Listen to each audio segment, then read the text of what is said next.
In the top stories, man charged for possession of firearm and ammunition. Chicken dumped near bin outside Liat Cargo in Antigua and Barbuda. And France hits 1 month high for hospitalized COVID patients. Hello and welcome to the ZIZ Midday Newscast. Today is Tuesday, November 9, 2021. I'm Jason Davis. Nationally, the police have charged 22-year-old Augustus Freeman of Rollins Village for possession of firearm, possession of ammunition, and smuggling. He was charged on October 29. He was charged in relation to an H&K P30 firearm that was found in a vehicle from which he exited and fled when officers approached the motorcar in the Rollins Village area. The incident occurred on October 27. He later turned himself in, accompanied by a family member. He has been remanded to Her Majesty's prison.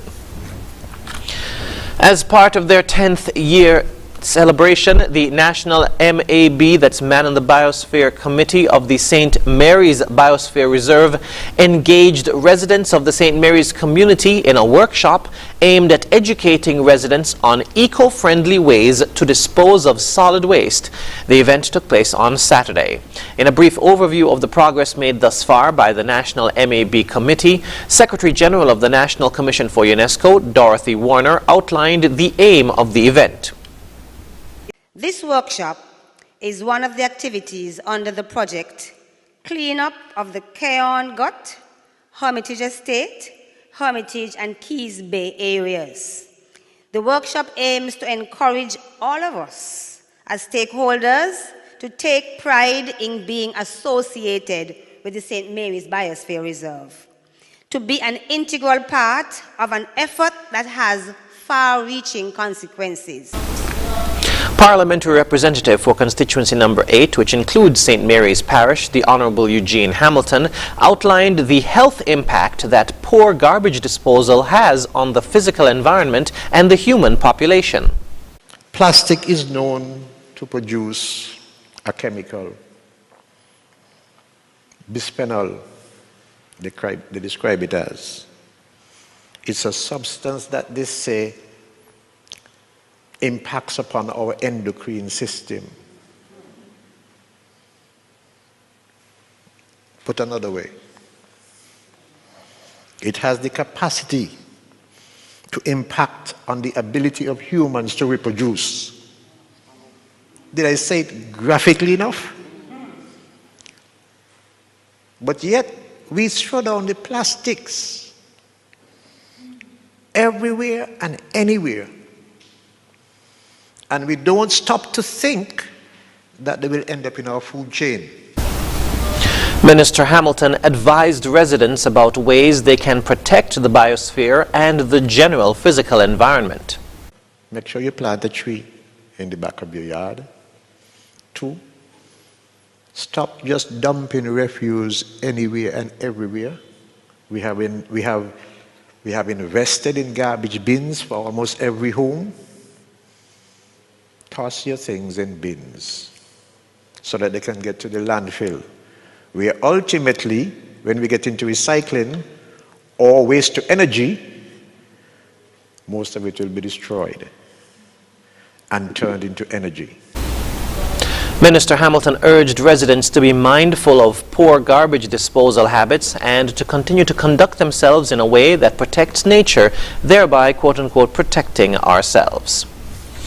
In other news, 9 young persons on Nevis were honored at the Youth Impact 12 Awards ceremony on Thursday. The event, hosted by the Department of Youth in the Nevis Island Administration, was held virtually at the Nevis Performing Arts Centre under the theme Champions of Youth Work. Merville Janelle Nisbet was presented an award for patriotism, Brendan Claxton for education and lifelong learning, Deandra Archibald for volunteerism, Malikwa Kamau for volunteerism, Jasulezi Flanders Grant for entrepreneurship, Javani Tyson for sport excellence, Javon Claxton for information technology, Shakir Stapleton for youth development, and Davine Griffin for youth in the arts. Keith Glasgow, the permanent secretary in the Ministry of Youth, Sport and Community Development, praised the awardees, describing them as champions. He noted that the Ministry of Youth and Sport endorsed the event, and he commended the efforts of the Department of Youth. Also present at the ceremony were the Honorable Spencer Brand and Michelle Liebert, the Assistant Secretary in the Ministry of Social Development.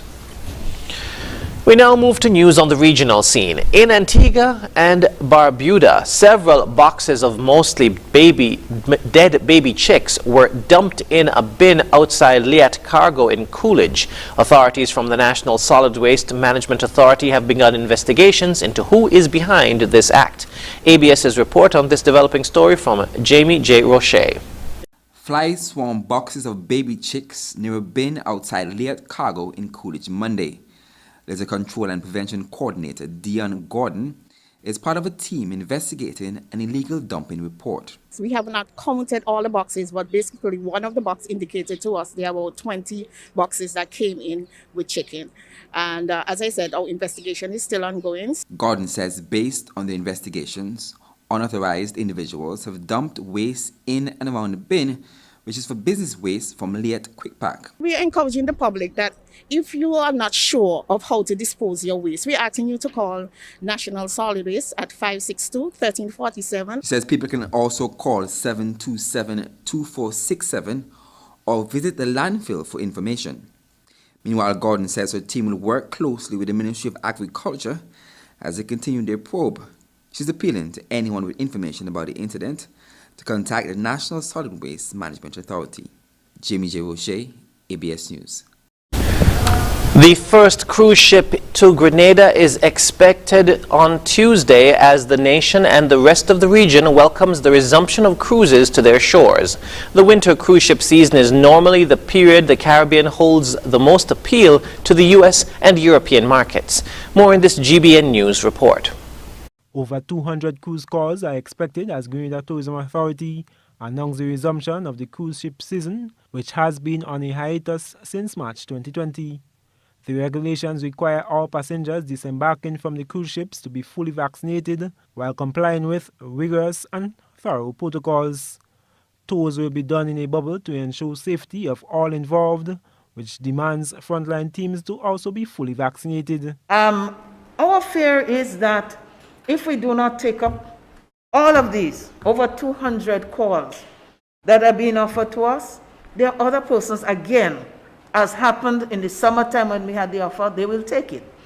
And we have to ask ourselves, if we keep turning down these offers, for how long will these offers be open to us every season? Will they continue? Tourism Minister Clarice Modest says they are currently working with the various service providers to become vaccinated, noting the public health risk has to be mitigated to ensure cruise passengers visit all the known attractions. GTA CEO Petra Rhodes says from a record 254 calls in 2018, 205 cruise calls are expected for the incoming cruise ship season. We will commence tomorrow with Star Clipper with 73 passengers, and then we have Marella and Britannia on Friday, and these calls will be managed in strict accordance with health and safety protocols as guided by the Ministry of Health and global standards in alignment with best practices. Manager for Nautical Development Nicoyan Roberts says with the protocols, the unvaccinated service providers will not be included in the bubble unless their vaccination status changes. The tours that have been pre-booked and purchased are with the attractions that have received their pure, safe, travel-approved, fully vaccinated status from the Ministry of Health and the Grenada Tourism Authority.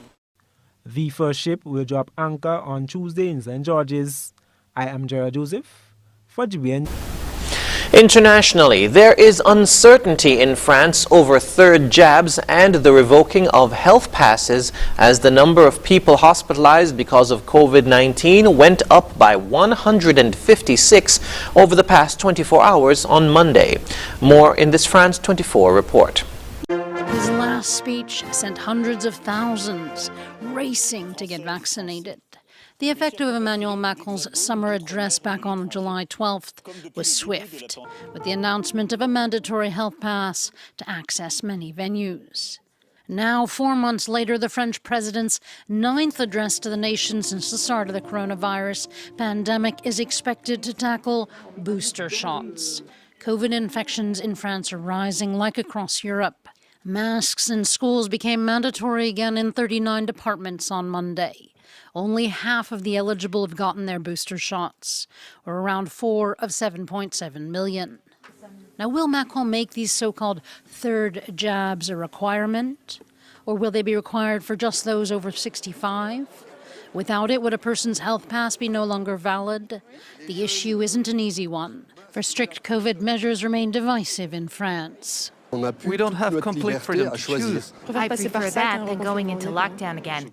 Already extending France's pass sanitaire, or its digital health pass, until next summer caused raucous debate in Parliament last week. The head of the chamber said revoking passes for those that haven't received a booster is unlikely. The idea is not on the table. With just 5 months to go until the first round of the presidential elections, the speech is a weighted one. Without officially campaigning, Macron is expected to tout the successes of his administration, but also discusses economic visions for the country, ongoing climate talks, as well as outlining his plans for unemployment and pension reforms. The World Health Organization and the United Nations Children's Agency have started the first campaign in 3 years with the backing of the Taliban to vaccinate millions of Afghan children against polio. The aim is to immunize millions of children against the crippling disease. The campaign signals a change in policy towards vaccines from the country's new rulers. Al Jazeera's Mohammed Val reports. Medical volunteers in the Afghan capital Kabul going from door to door to deliver anti-polio vaccines. During this campaign, around 1,300,000 children will be vaccinated. We have 7,130 volunteers carrying out the program. The ultimate aim, though, is to reach all eligible children below 5 years old.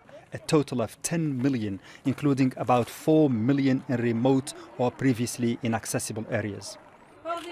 Delivering vaccines in Afghanistan hasn't always been an easy process. The challenge is massive when traveling between provinces, and there isn't much transportation. It's not easy for the teams to go to the rural areas to vaccinate the kids. We had to wait until afternoon because the regional councillor wasn't allowing us to start vaccinating.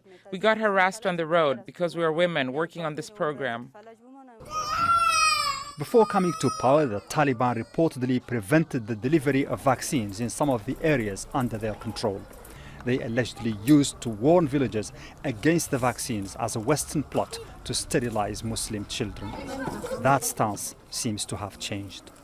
Now, with the grace of Allah, we look after all the 34 provinces and 400 districts. There is no conflict now. There is peace and coordination under the Taliban. We are in coordination with all ministries, media groups, international health organizations, and donors. Aversion to vaccines, however, still lingers among residents in the far-flung regions. Campaigners are trying to both gain access to and spread awareness in those areas. Vaccines are coupled with an extra dose of vitamin A to help strengthen the children's immune system. The UN is planning more vaccination campaigns in both Afghanistan and Pakistan, the only two countries where polio is still endemic. Mohammed Val, Al Jazeera. And now for the weather. Present weather is fair skies with nearby showers. Winds are a light breeze of 5 miles per hour from the east. The temperature for today is 30 degrees Celsius or 86 degrees Fahrenheit. Seas are moderate with waves of 4 to 5 feet. The weather forecast in St. Kitts and Nevis for today and tonight will be partly cloudy with a 30% or low chance of showers. Sunset today will be at 5:37 p.m. and sunrise tomorrow at 6:13 a.m. And that brings us to the end of the ZIZ Midday Newscast. Join us this evening for these stories and more in detail. Thank you for tuning in. I'm Jason Davis.